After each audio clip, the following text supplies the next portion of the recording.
Welcome back to everyone. तो आज हम बात करने वाले हैं CSBC Bihar police constable prohibition requirement के बारे में। तो ये बिहार से रिक्वायरमेंट आई हुई है और आज 30 नवंबर 2022 को ये जो विज्ञापन या फिर ये रिक्वायरमेंट है ये निकली है। तो ये जो रिक्वायरमेंट है यहाँ साफ लिखा है कि केंद्रीय चयन पर्षद सिपाही भर्ती, ये सिपाही भर्ती है और ये यहाँ लिखा जवाहरलाल नेहरू मार्ग पटना। ऊपर देखते हैं कि यहाँ इन्होंने साफ लिखा है कि मद्य निषेध उत्पाद निबंधन विभाग मद्य निषेध सिपाही पद वेतन लेवल 21,700 से 53,000 की रिक्तियों की संख्या 689 है। यानी कि इन्होंने साफ बता दिया कि जो इसकी जो सैलरी है वो 21,700 से लेकर 53,000 तक की, यानी जो अप्रॉक्सीमेटली जो इसकी इन हैंड सैलरी बैठेगी वही 30 या फिर 35,000 करीब बैठेगी। और टोटल सीट्स है 689 जो ये है टोटल सीट है और ये हमारी सैलरी इस पोस्ट की।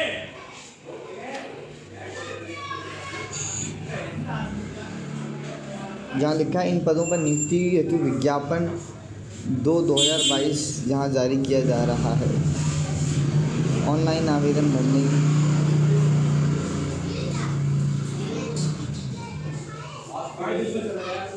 यहाँ लिखा है इन पदों पर नियुक्ति हेतु विज्ञापन संख्या 2022 यहाँ जारी किया जा रहा है। यानी कि ये विज्ञापन संख्या है 2/2022 और आवेदन भरने की प्रक्रिया दिनांक 14/11/2022 से प्रारंभ होगी। यानी ये स्टार्टिंग है, यानी इस पोस्ट के लिए जो फॉर्म फिलअप स्टार्ट होगा वो 14 नवंबर 2022 से स्टार्ट होगी। और लास्ट डेट इन्होंने कितनी दे रखी है? लास्ट डेट भी इन्होंने शायद एक महीना वही 14 दिसंबर 2022 तक की दे रखी है। आगे देखते हैं इस पोस्ट पे क्या क्या है और क्या क्या एलिजिबिलिटी या फिर क्या क्या डिटेल्स हैं।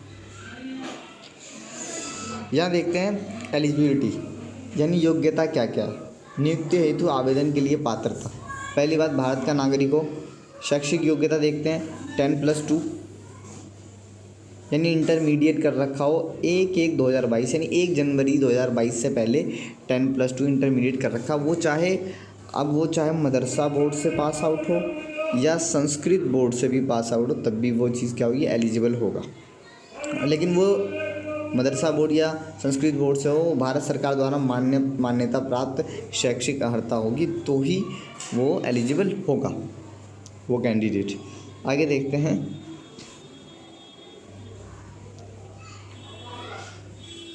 हाँ, जो भी डिटेल्स है या फिर एज लिमिट वगैरह है यहाँ दे रखी है। एज लिमिट वगैरह वो 10th के बेस पर देखा जाएगा। जो 10th की मार्कशीट है उसके अंदर जो डेट ऑफ बर्थ होगी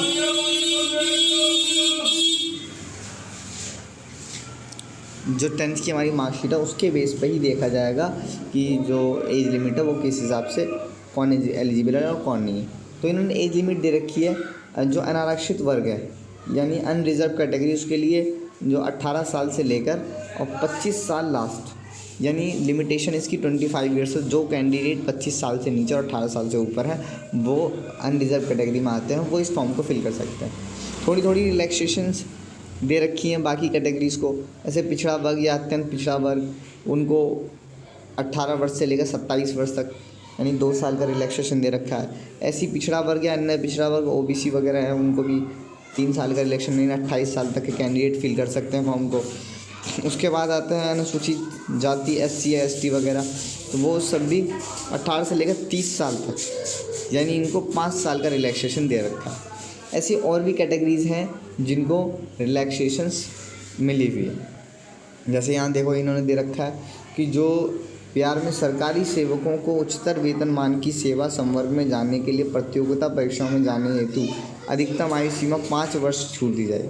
मतलब जो ऐसे हैं जो उच्च लेवल की या फिर हायर लेवल की जो सैलरी उठा रहे हैं या फिर ऐसी कह सकते हैं कि वो पहले से सेवा कर रहे हैं यानी पहले से गवर्नमेंट जॉब है उनकी, वैसे लोगों को 5 साल की रिलैक्सेशन दे रखी है।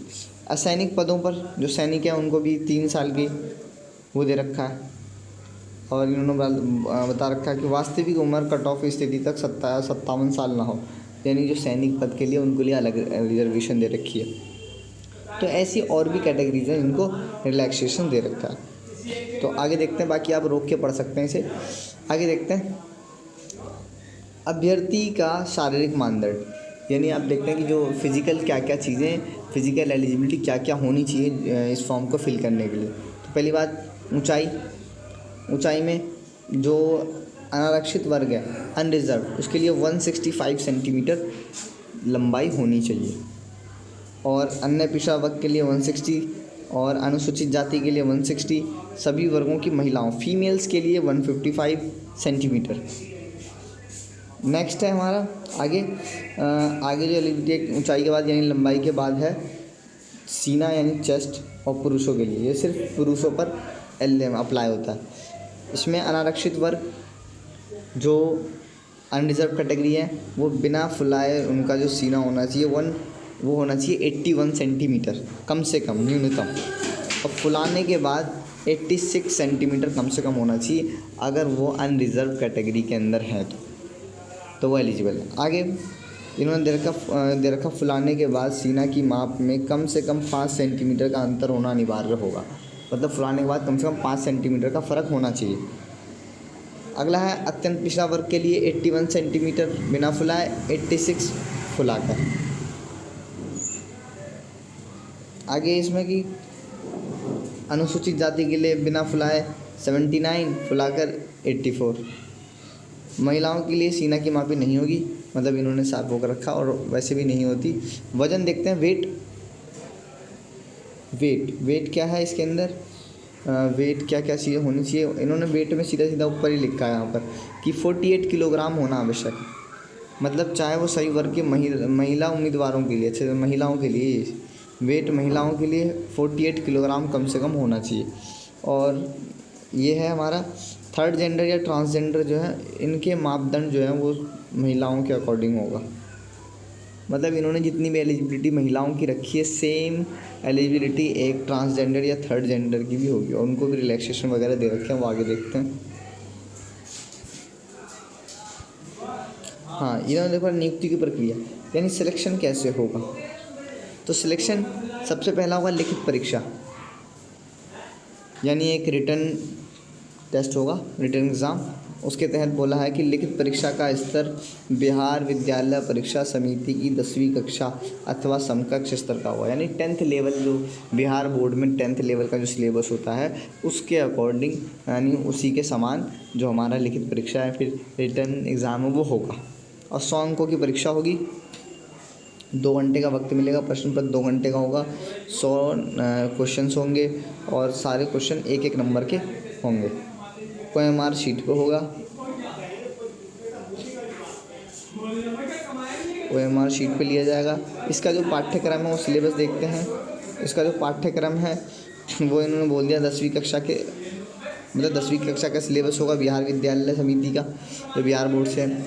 इसमें सबसे पहला पूछा जाएगा लिखित परीक्षा में हिंदी, अंग्रेज़ी, गणित, सामाजिक विज्ञान में इतिहास, भूगोल, नागरिक शास्त्र, अर्थशास्त्र, ये सब विज्ञान में भौतिकी, रसायन शास्त्र, प्राणी विज्ञान, वनस्पति विज्ञान, ये सब और इसके अलावा एक जो 6 पॉइंट है ये इम्पॉर्टेंट है, इसके अंदर है सामान्य ज्ञान यानी जीके और समसामयिक मसले या मामले, समसामयिक मामले यानी कि करंट अफेयर्स। तो जीके और करंट अफेयर्स भी पूछे जाएंगे। अगला पॉइंट है 5th की लिखित परीक्षा में 30% से कम अंक वाले अभ्यर्थी शारीरिक दक्षता के लिए परीक्षा में के लिए असफल घोषित किए जाएंगे, यानी कि लिखित जो रिटर्न एग्ज़ाम होगा उसके अंदर कम से कम कैंडिडेट्स को 30% यानी 30% नंबर लाना ही होगा, तभी वो अगला फिज़िकल टेस्ट के लिए एलिजिबल होगा, वरना उन्हें असफल घोषित कर दिया जाएगा। ये इम्पोर्टेंट है, ये देख लेना। और ये एक और बात बोलिए, लिखित परीक्षा अंतिम मेधा सूची का आधार नहीं होगा, यानी कि जो रिटर्न एग्ज़ाम होगा वो एक फ़ाइनल लिस्ट नहीं होगी, वो सिर्फ इसलिए होगा कि वो जो स्टूडेंट है वो कैंडिडेट्स है वो किस में बैठ जाएँ, शारीरिक यानी कि फिजिकल टेस्ट के लिए एलिजिबल होता है, वो इसके लिए होगा। फाइनल चीज़ देखते हैं किसके आधार पर होगा।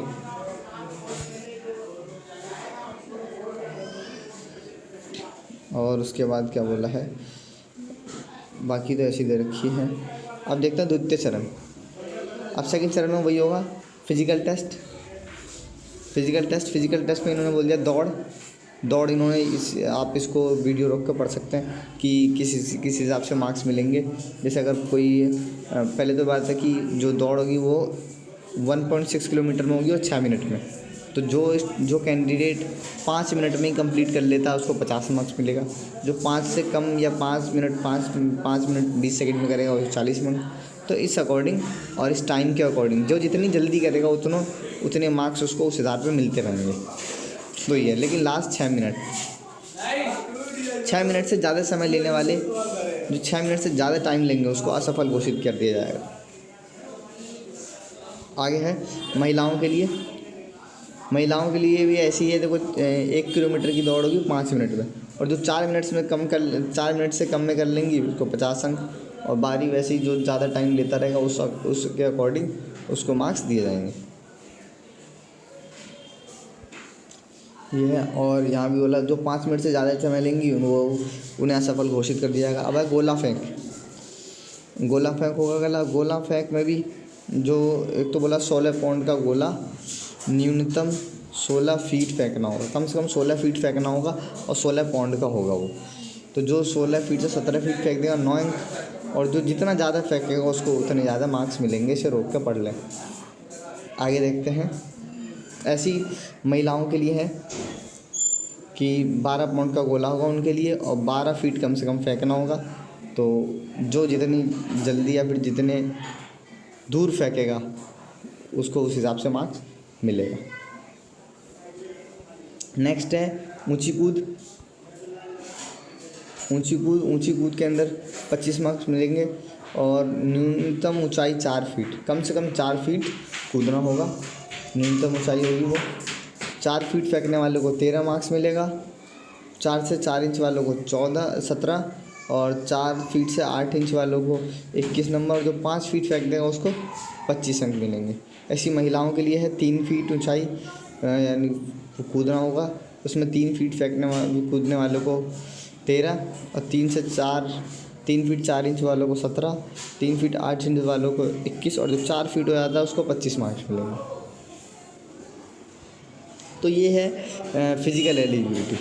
ऐसी इन्होंने फिज़िकल एलिजिबिलिटी मतलब कि इनके लिए भी सारी चीज़ें यहाँ इन्होंने दे रखा है। जो थर्ड जेंडर या ट्रांसजेंडर इनके लिए भी सेम रख रखा है जो एक महिला के लिए दे रखा है। महिला अभ्यर्थियों के समान होंगे, यानी कि जो भी यानी कि रिलैक्सेशंस है या फिर जो भी एलिजिबिलिटी है, चाहे फिज़िकल चाहे रिटन, वो जो एक महिला की है एलिजिबिलिटी वही सेम इन थर्ड जेंडर या ट्रांसजेंडर वालों के लिए भी है। नेक्स्ट देखते हैं। ये सारी डिटेल हैं, बाकी पढ़ लें, ये इतनी इम्पोर्टेंट है नहीं, लेकिन फिर भी ये रोक के पढ़ लें। आगे देखते हैं सीट्स हमने पहले देख ली थी कि 689 सीट्स है टोटल, और उसमें से भी अलग अलग मार्क रखा। जैसे अनरिजर्व वालों के लिए 272, ऐसी EWS वालों के लिए 68, और अनुसूचित जाति के लिए 114, अनुसूचित जनजाति के लिए 7, अन्य पिछड़ा वर्ग यानी OBC के लिए 124, पिछड़ा वर्ग के लिए 83, पिछड़े वर्ग की महिलाओं के लिए 81। यानी इतनी सीटें जो है ना वो अकॉर्डिंग टू ये यानी कि जो क्या रिलैक्सेशन या फिर अलग अलग वर्गों के लिए बांट रखी है।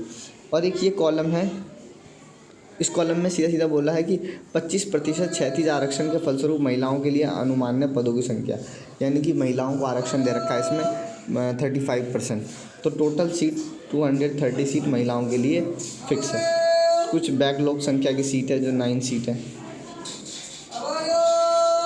14 सीट बिहार प्रशासन वालों के लिए रिजर्व है। आरक्षण का क्या रखा है कि आरक्षण में वही लोग एलिजिबल हैं जो अधिनियम 1991 के तहत जिन्होंने अपना आरक्षण प्रमाण पत्र बना रखा है वही एलिजिबल होंगे। महिलाओं के लिए प्रावधान दे रखा है, इसे भी रोक के पढ़ लें आप। वीडियो रोक के।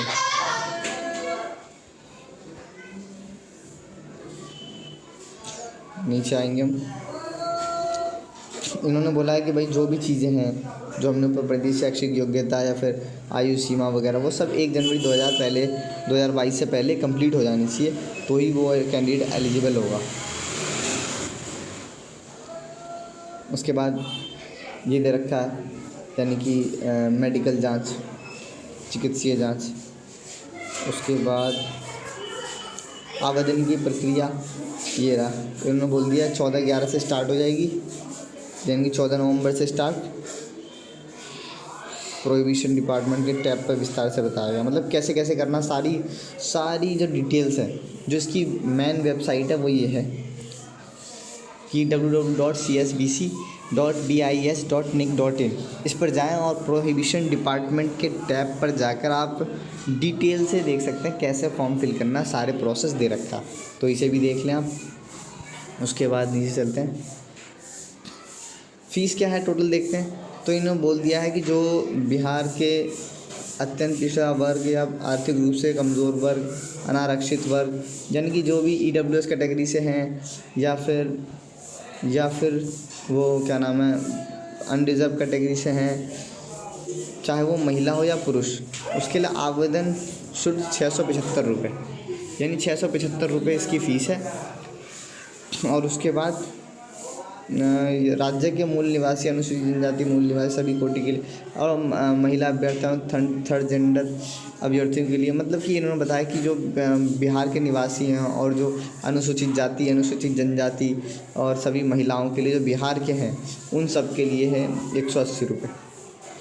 यानी जो बिहार के बाहर के लोग हैं और क्या नाम है EWS में हैं और या फिर अनारक्षित यानी अनरिजर्व कैटेगरी से, उनके लिए 675 रुपये।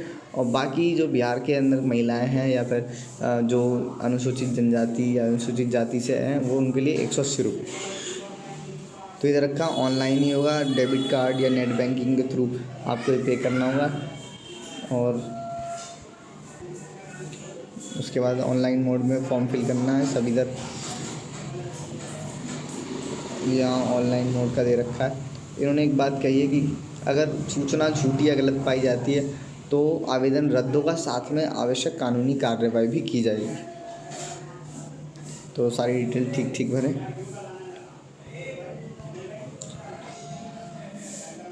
तो ये है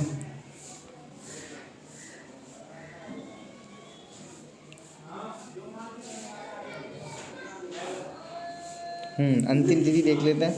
ये रहा अंतिम तिथि, ऑनलाइन आवेदन भरने की अंतिम तिथि 14 दिसंबर 2022 है निर्धारित किया गया है। इसके तहत आप फॉर्म फिल कर सकते हैं। और कुछ यहाँ डिटेल दे रखी है कि रद्दीकरण कैसे कर सकता है, कि कौन कौन से पॉइंट होंगे जिसकी वजह से आपको जो है वो मतलब कि जो कैंडिडेट वो है वो रद्द कर सकते हैं आपका आवेदन। सारी डिटेल्स वगैरह पढ़ने के बाद आप फॉर्म फिल करें।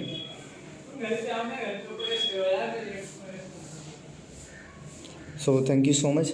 और इस तरह की वीडियोस या फिर लेटेस्ट अपडेट देखने के लिए जॉब्स की रिक्वायरमेंट की, आप चैनल को लाइक और सब्सक्राइब करें। Thank you so much.